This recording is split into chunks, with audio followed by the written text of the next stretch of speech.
welcome back to the Word on Fire show. I'm Brandon Vaught, the host and the content director, and I'm here in New York with the esteemed Bishop Robert Barron. Bishop Barron, episode 100. Good to be with you here. Yeah, hey, Brandon. It is hard to believe. 100. I think we recorded the very first episode the day after you were ordained a bishop. I don't know Is that right? that. Yeah, kind of. I think, wasn't I down in L.A.? Right. Yeah. We're still trying to make sense of all of that stuff. And, Exactly. And we started the podcast. So the podcast is as old as your episcopacy. Yeah, I don't know what that says, but it's great. I'm delighted. I looked at the numbers yesterday. So 100 episodes. This is number 100. 2.8 million downloads. Terrific. So do the math. That's 28,000 downloads per show. So I've been telling people, this is equivalent to you traveling the country doing Billy Graham style crusades every single week. It's like filling out a whole arena doing one of these things. Yeah, and it's thrilling when you think about it that way, the number of people you can reach. And we do it, I think, in a fairly substantive way, too, on this program. I love the fact that we are really dialoguing with one another. It's not just a monologue from me, but we're really having a conversation. So I've enjoyed it a lot. I've loved these podcasts. So we're recording this from New York. We got the window open. It's a little hot in this room. So if you hear any sirens or sounds out in the background, consider that the New York soundtrack here for the 100th episode. For this episode, we thought that we would make this another one of our listener Q&A episodes. So we love to hear from all of our listeners who have been calling in, asking questions. If you have a question, we'd love to hear it. Just go to askbishopbarron.com and record your question. And here's something new I'd like to try for the next several episodes.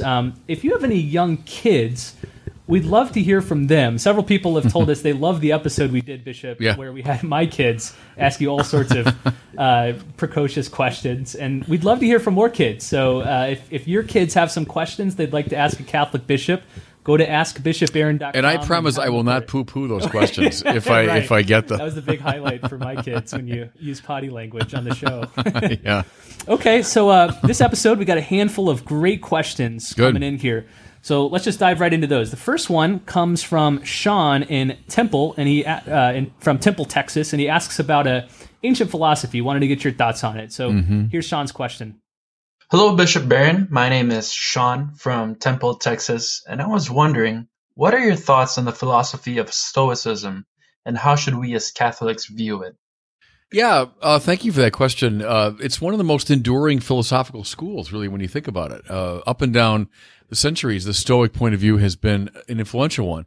I'll say one very quick thing. I think the idea of detachment has come up into the Western tradition to some degree from Stoicism, but it was adapted by Christian spiritual writers, that we have a stance of apatheia, the Greeks would have said, of a detachment from strong feelings to any created things, because I'm in love with God and God's will.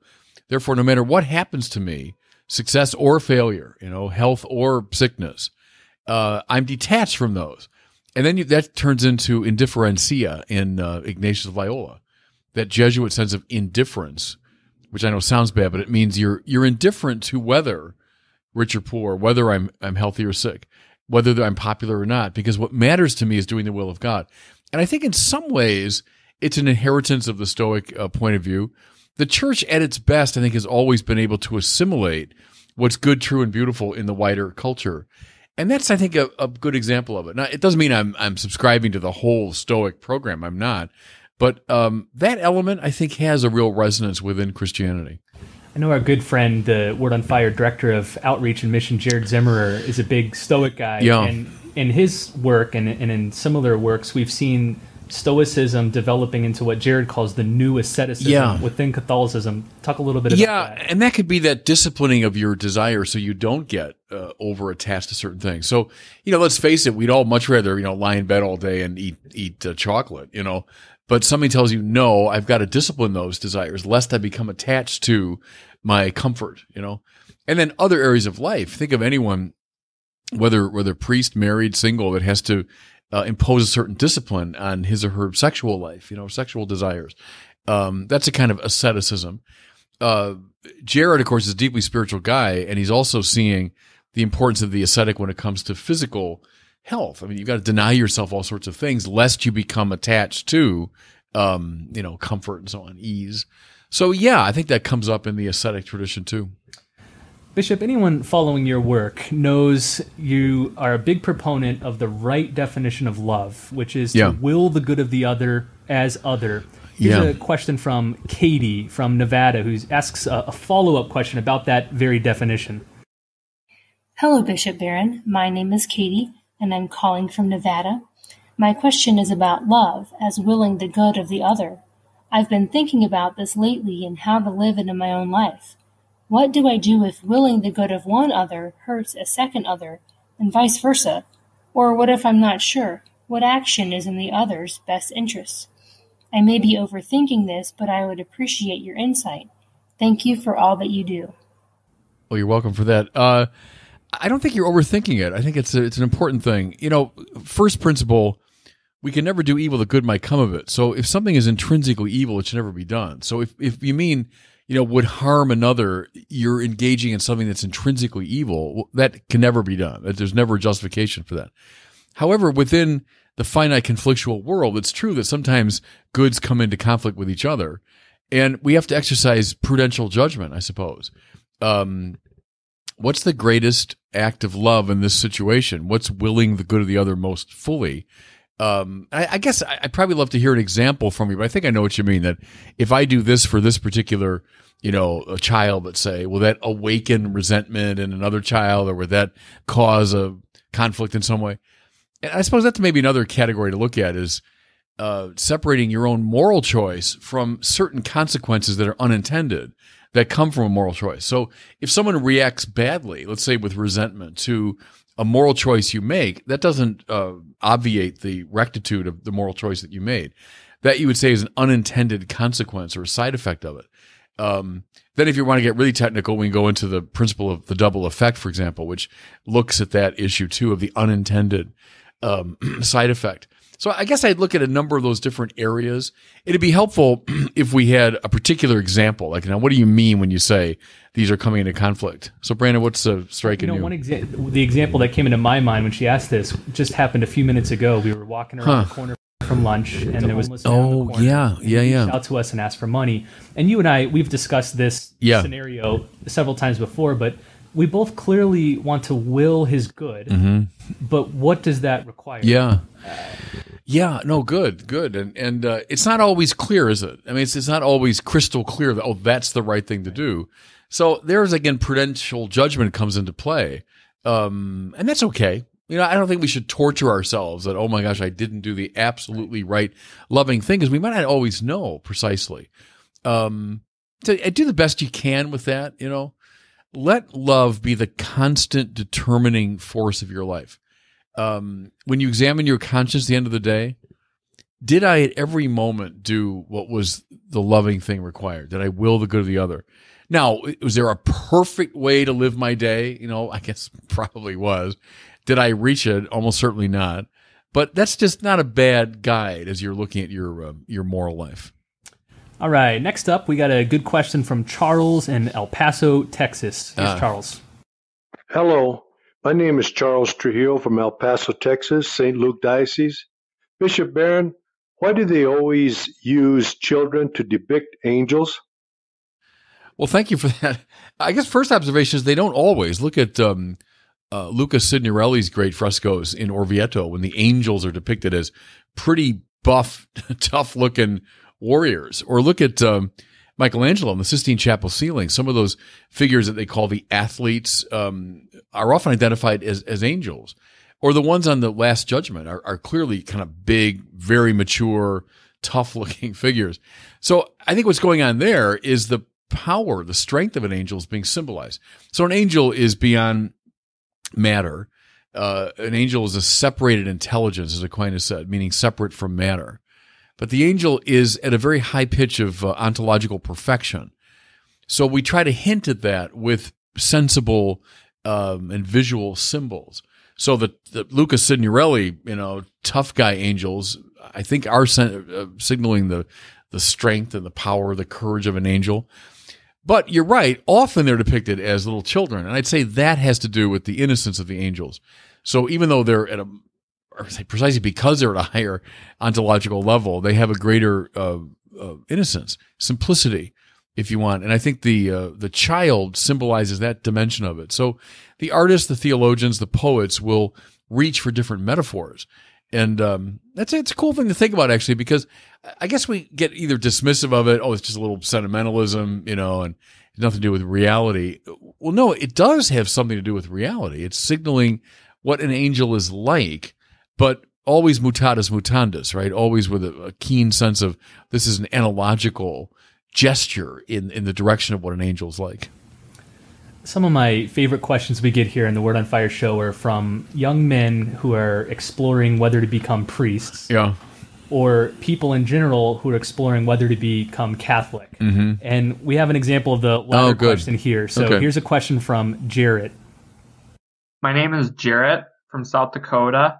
My question is, what should my first few steps be if I'm seriously considering becoming a Catholic? Thank you.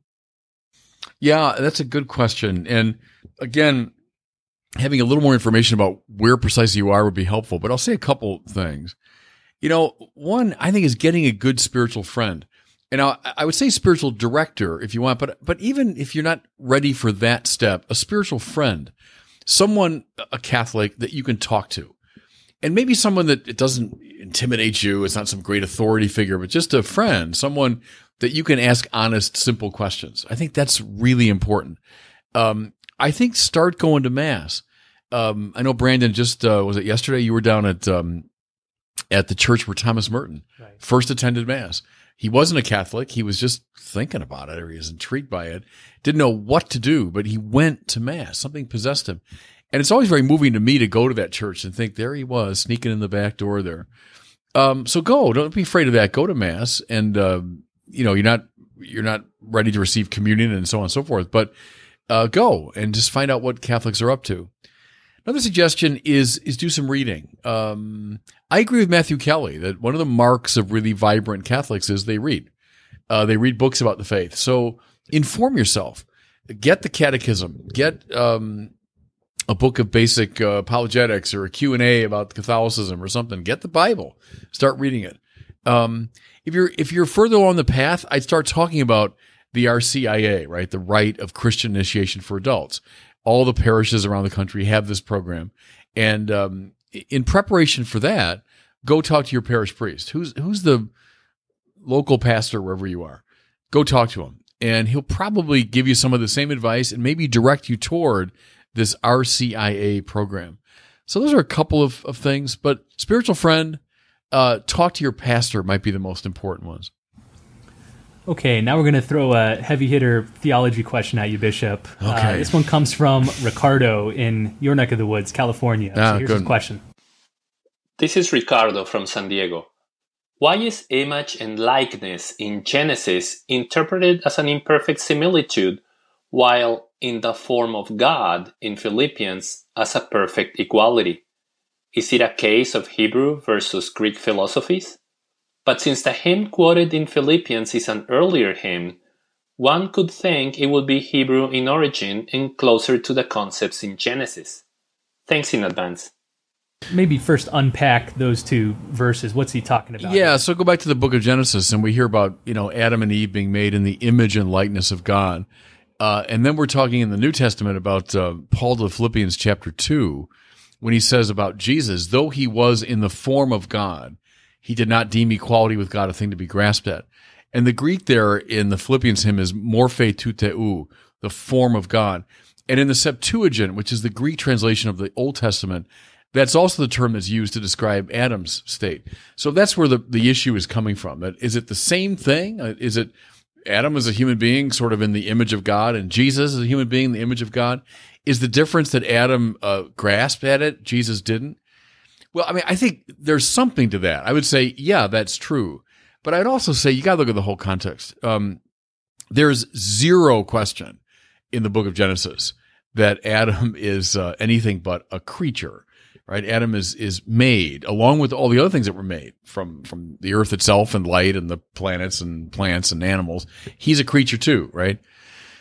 Where if you look at the New Testament, and including very much Paul, you get this very keen sense that Jesus, though human, is also uncreated, that Jesus is the very image of the Father's being. Jesus is fully divine. And we can look at all kinds of texts to show that in the New Testament. So I wouldn't be necessarily misled by the similarity in the language. Looking at the context, there's a world of difference between Adam, the creature who falls, Jesus, the Son of God. Now, having said all that, also remember that Jesus is, for Paul, the new Adam. So quite right. I mean, in his humanity, he represents the full regeneration of the human race. So there is something similar where Adam grasped at it, Jesus lets it go. So I guess I'd look at all that texture. There isn't like a simple answer to it. But there's no question, I think, that you're dealing with two qualitatively different realities in describing Adam in the image and likeness of God and Jesus in the very form of God. Seems to me like you're unpacking a good general principle, which is if you have a difficulty with one particular verse or word in the scriptures, read it in light of all of the scriptures. Yeah. Don't just focus on that. Yeah, and also the famous principle, the lesser known should be interpreted in light of the better known. So if something is kind of confusing, well, go to the place where, it's pretty clear. It's Obviously, pretty obvious. Jesus is not just a man like Adam. Right, Yeah. and therefore read the more obscure in terms of the less obscure as a good interpretive principle. But yeah, what you're driving at is what a lot of scholars, I think, in relatively recent years have revived is a keen sense of the whole of the canon. So it's called canonical criticism. And I think that's a very healthy instinct. Okay, next up we have a question from Michael in Indiana where he's wondering about a particular phrase of Jesus. So here's his question. Hello, Bishop Barron. My name is Michael from Indiana. I am confused about Jesus' teaching of the Old Testament.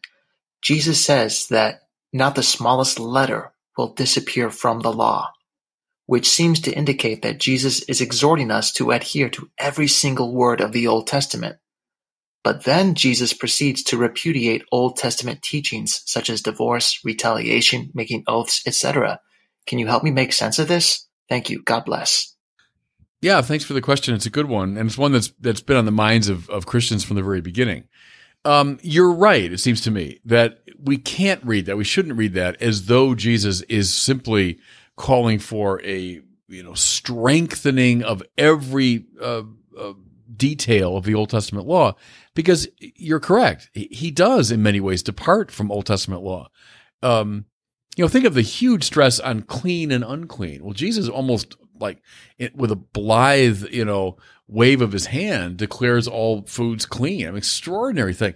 That's why in the Acts of the Apostles, when Peter is given that vision, to slaughter and eat all these unclean animals, I mean, it was just shockingly offensive to him as a Jew. But can you think of like some analogy for how that would feel to modern ears? Yeah, I don't know, like for a Catholic, I mean, something that would really just parallel. But like, what if the Pope just said, "Well, the Mass is no longer important"? Yeah, like what? Yeah. If you took something that was so essential to your religious identity and then said, it doesn't really matter. So I think that's correct, that Jesus should not be read as just this, hyper-focused rabbi that wants to revive.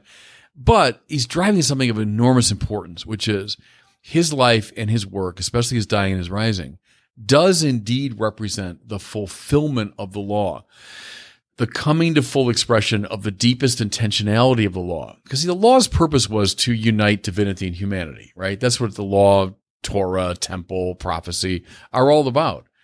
How does that happen? Well, it happens in this extremely unexpected way. Through the dying and rising of Jesus, the death of Jesus that puts to death sin, the resurrection that draws us now up into the divine life. And so he himself is the new law. He's the new Torah. He's the new temple. He's the supreme prophet, etc. In that sense, yes, he's fulfilled the whole of the law. The law in its deepest and most globalizing intentionality has now become fulfilled. So I think that's the right way to do it. And you're right that people have over the centuries up until today have used that line to get kind of hyper focused on the details of the Old Testament law. And that's, I think, in light of Jesus' own praxis, missing the point. You see this often when the church's moral teachings are called into question because people say, well, these moral teachings are found in the Old Testament, but you guys don't follow every Old Testament law. Therefore, these moral teachings have gone out the window. Do we need to make a distinction between the moral law and sort of the cleanliness or dietary laws? As the Aquinas does, for example, when he talks about the difference between the moral precepts, the judicial precepts, and the ceremonial precepts of the old law. Read, by the way, it's in the second part of the Summa, when Thomas goes into these questions of law. Some of the very longest articles and questions and respondeos and so on are in that section, which means Aquinas was massively interested in it. But right, certain elements of the law, he would say, fall away in light of Jesus. Other elements of the law, for example, the natural law, the moral law, remain in place. And it's not arbitrary, right? He's not just picking and choosing. No, it's different types. Because, see, Aquinas and company would tend to say that the judicial and ceremonial precepts of the law were meant to indicate him. They were anticipations of him. So, like, once the final sacrifice is made, I don't need all the fussy sacrificial details of temple law. Once the high priesthood has been revealed, I don't need all of the fussy details of temple priesthood, etc. So read that section of Aquinas in the second part of the Summa. But I think you're right, Brandon. It's not an arbitrary cherry picking sort of thing. There's an inner logic to the way that discrimination is made. Okay, we got two more questions here, Bishop. This one comes from JJ, and it's a very fundamental question, but one that I think is a deep one. Here's his question. Hi, Bishop Barron. My name is JJ from Washington State. My question is, why did God create the world? Or better yet, what was God's ultimate purpose in creating the world? Thanks. Love the show. Bye. No, it's a great question. And I used to tell my students at Mundelein when I taught that the simple ones are always the best ones. When people think they've got, I got $4 million words I can share and I can sound like a, grad student in theology, ho hum, it's always the really fundamental ones that are good. And that's a good example. Why does God create? First, let's do it negatively, not out of need. So in many theologies and mythologies and so on, God or the gods have a need that's fulfilled by creation. You want a modern philosophical version of that? Read Hegel. That God needs the world to be fully himself. There's none of that in the biblical tradition. And we're insistent upon that. God doesn't need the world. The world adds nothing to God's greatness. So why does he create? And the answer, look at Vatican Council I, says it really clearly. To manifest and share his glory is the reason. Not need, but love, right? Love is to will the good of the other. So what does God do? He wills our good. And the very fact that the world is not needed by God means that in every detail, it's loved into being, right? So our being here right now adds nothing to God's greatness. God does not need us at all. And yet here we are. Now, why? The trees, I can't see many trees out the window in New York here, but I imagine there are trees out there. But all of creation doesn't add to God's greatness. Therefore, it's been loved into being. So it's a very searching thing the more you think about it, how odd it is that God made the world at all. And it should cause us to think deeply about the divine love. All right, let's wrap up with one final question here. This one is an international question. We love hearing from our listeners in many different countries. This one comes from Felipe. Here's his question. Hi, Bishop Barron. Here's Felipe. I'm Brazilian, living in Germany. I would like to know if you plan to start a movement or a community with commitments of daily prayer, holy hour, formation, and deepening of the faith in a form of public promises. Really interested. Thank you. Yes, I'd like to sign you up. No, thank you for the question. And the answer is yes. That's my next desire in regard to Word on Fire, that it move beyond simply being a ministry, but to something like a movement, as you're describing, involving people who would give themselves to a mode of life, a form of life, focused on evangelization. And there would be, yes, a commitment of prayer, a commitment of a transformation of life and practice, education, formation, to get in the position to evangelize the culture effectively. And so the short answer is yes. We're in the process right now of kind of thinking it through. A book I'm just coming out with, in fact, does it appear tomorrow officially? Yeah. I have a chapter on this whole thing. So take a look at that chapter. And I meant that. I mean, if you're interested, we'd love to get you to sign up. But I'm interested in making Word on Fire something that will survive long after I'm gone, and would be something like a movement. I think of the great figures over church history that have created evangelical movements for the good of the church. And, who knows what will happen in God's providence, but I like to try. I think a lot of the energies behind the impetus of this perspective movement have arisen because there's a lot of people who love what you do, yeah, been fans of yours for many years, but many of them are now hungering to say, I want to give my life to that. I don't just want to watch his YouTube videos or whatever. I want my life to be that mode of evangelization. Yeah, and I would very much sympathize with that and want to encourage that. It's not just a matter of my providing content that people then consume, because then I disappear someday and then content goes away and okay, that was a nice thing. And, so yeah, I agree with you, Brandon. I think I'd love that to happen. Well, Bishop, 100 episodes in. Yeah. How about 100 more? At least. Good. At least. Well, hey, 2 more quick things before we wrap up today. First of all, I want to remind you, if you have questions like the ones you just heard, particularly if you have questions from kids, we'd love to hear them. Just visit askbishopbarron.com, record your question, and send them to us. Also, it's not too late to get your free Advent booklet. So we've put together booklets. These are print booklets that we're going to mail you in the mail that contain the gospel readings every day during Advent, along with a short reflection from Bishop Barron. And we want to send it to you for free. You just cover the shipping. So get your free book by visiting wordonfireshow.com/Advent. Well, thanks so much for listening, and we'll see you next week on the Word on Fire Show.